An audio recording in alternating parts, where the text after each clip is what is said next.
Thank you, Dr. Hanson, for joining us today. We are going to hear a little bit about your field of planet and space biology. So if you'll just start off by telling us a little bit about your field of study.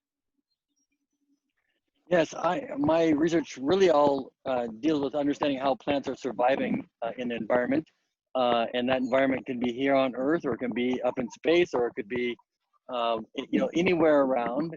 And specifically within that, I look at how plants are able to use CO2 and light and produce oxygen and make sugars as part of how they survive.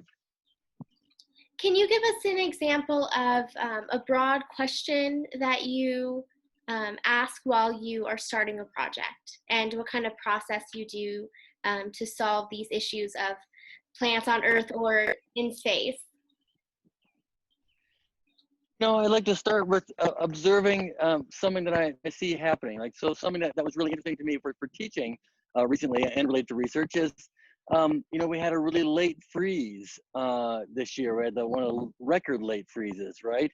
And so I went out and just looked in my yard to see how are my plants surviving this freeze, and are there ones that are doing it better than others, right? Are there plants that can do that better? And to kind of even get a feel for that, it's really just going out and looking at plants and seeing how they are different. And my chard was frozen like a rock early in the morning. I could bang on it. I've got some pictures and video of that we could share. This is what it means to be freeze tolerant. Look how hard that leaf is. Snap it off.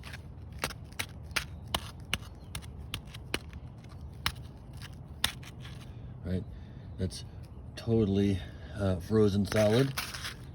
Like the chard later in the day, it looked like it had never been frozen.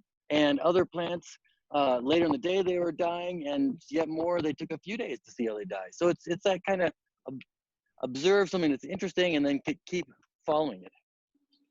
Yeah, I'm hoping my trumpet vines will come back after that freeze. Definitely knock them out. Right. Yeah, they should. Those guys are pretty hardy. Hopefully, yeah, I heard they were hardy, but they're struggling still. Yeah. Well, it's an interesting thing is that plants are really good at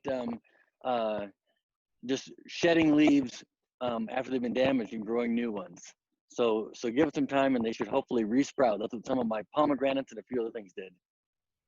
Hopefully that can also be inspiration for everyone during this time. Shed your leaves. That's right. We all gotta shed our leaves and resprout. What about your career path? Would you say you took more of the direct approach? Were there any other kind of careers that you were considering? Yeah, when you look backwards, my approach looks like a very straight path and very traditional, going straight from undergraduate right after high school, and then on to graduate school and on to my jobs here. But it wasn't that way going forward at all. I didn't know that I wanted to do anything in particular. I knew I didn't want to be a doctor like my dad. I knew I really liked being outside and I liked the outdoors, and I didn't know what that was about. And I like cooking a lot too. So I've always been a big fan of cooking. So I worked in restaurants, and we're always kind of debating, do I want to be a cook, a chef, or do I want to do academic careers stuff or learn about being a scientist once I thought that was a career option. And then I just started doing science and doing some teaching and enjoying it and getting opportunities that followed through. I was fortunate that way, and I never ended up turning back over to the cooking career, just because this career kept going well and was really fun. That said, I've had to bring cooking back in my life. I cook all the time, and I cook wedding cakes and things like this for people I like a lot. So you got to bring in all the passions if you can. That's fun. I like how your science is all brought about by your passion. That it's just, these are fun for you, and it's not just kind of a stingy field, something that's kind of black and white. It's, you get to be creative and inspired.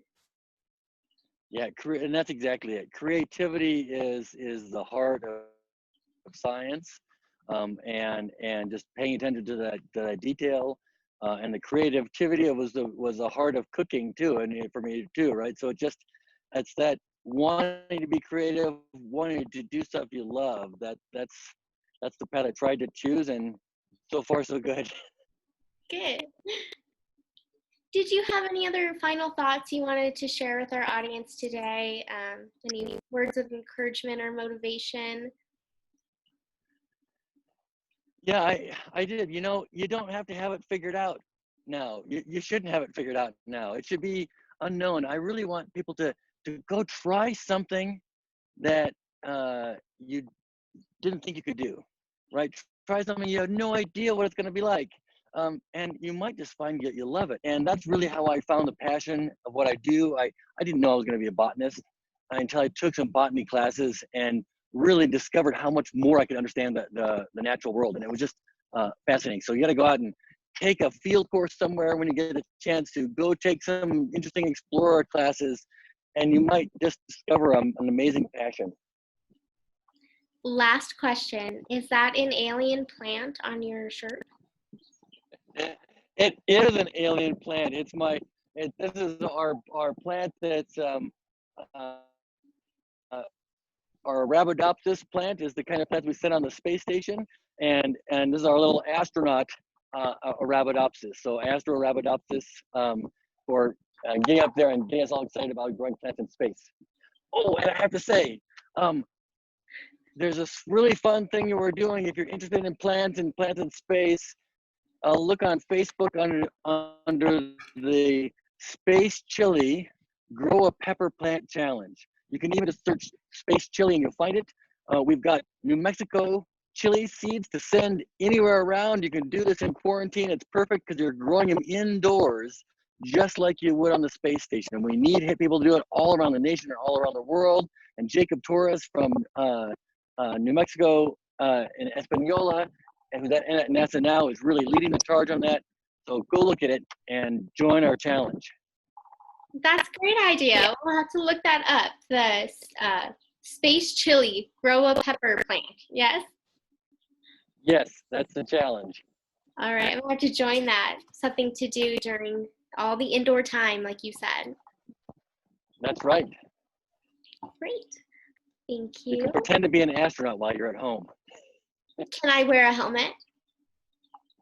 Yes, absolutely. And take photos. Well, thank you, Dr. Hanson, for talking to us a little bit today and inspiring our chili plants inside, and hopefully giving some people some creative starts to just try new things. So thank you for joining us. My pleasure.